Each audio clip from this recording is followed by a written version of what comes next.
Hi everyone and welcome to this session of Judiciary Basics, जहां मैं सबसे basic question को एड्रेस करने वाला हूं कि जुडिशरी का एग्जामिनेशन होता क्या है और इससे क्या बनते हैं। बहुत सारे बच्चे ये क्वेश्चंस पूछते हैं कि भाई हम सिविल जज बन गए, क्रिमिनल जज कब बनेंगे। कई बच्चे ये क्वेश्चन पूछते हैं कि हम क्लास 2 बन रहे हैं कि क्लास 1 बन रहे हैं, जेएमएफसी सीधे बनते हैं ना? नहीं। So I am coming right to the point.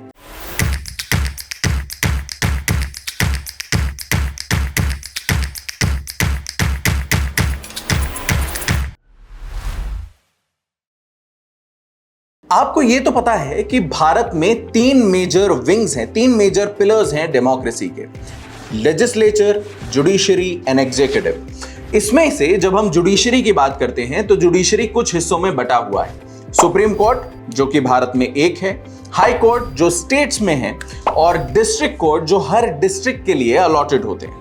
In district courts में जज बनने के लिए एक एग्जामिनेशन होता है। High court and supreme court में डायरेक्ट अपॉइंटमेंट्स होते हैं। लोअर जुडिशरी यानी सबऑर्डिनेट जुडिशरी में अपॉइंटमेंट के लिए एग्जामिनेशन होता है। ये एग्जाम्स 2 तरीके के होते हैं, पहला हायर जुडिशियल सर्विसेज और दूसरा सिविल जज एग्जामिनेशंस। हायर जुडिशियल सर्विसेज का एग्जामिनेशन देकर आप एडीजे यानी एडिशनल डिस्ट्रिक्ट जज की पोजीशन पर अपॉइंट होते हो।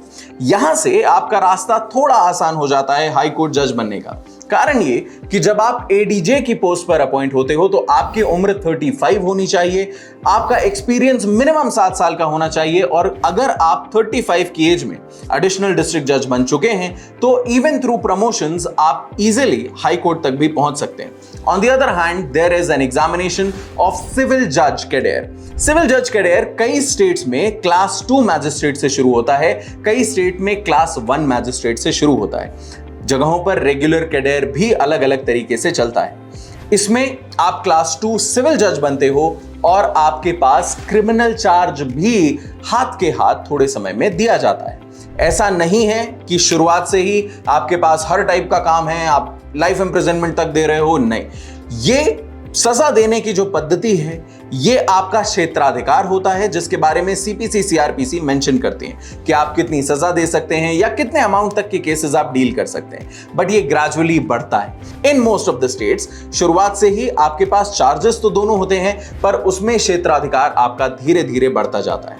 यहां पर जज बनने के लिए अधिकतर स्टेट्स में एग्जामिनेशन का सिमिलर पैटर्न, सिमिलर पद्धति होती है। यानी कि आप एक प्रीलिम्स एग्जामिनेशन देते हो जो क्वालिफाइंग एग्जाम होता है, फिर आप एक मेंस एग्जामिनेशन देते हो जिसके नंबर मेरिट में जुड़ते हैं, जिसके बाद आप एक इंटरव्यू देते हो जो कि फाइनल मेरिट के लिए काउंट किया जाता है।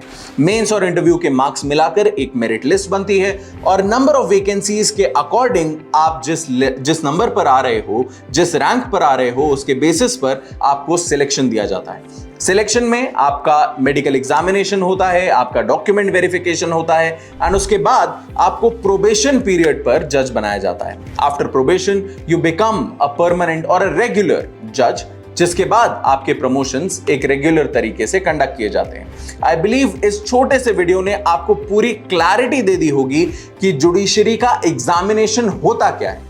We'll be coming up with more such videos. आपको अगर कोई ऐसे क्वेश्चंस हो तो हमें कमेंट्स में जरूर बताइएगा। Thank you so much.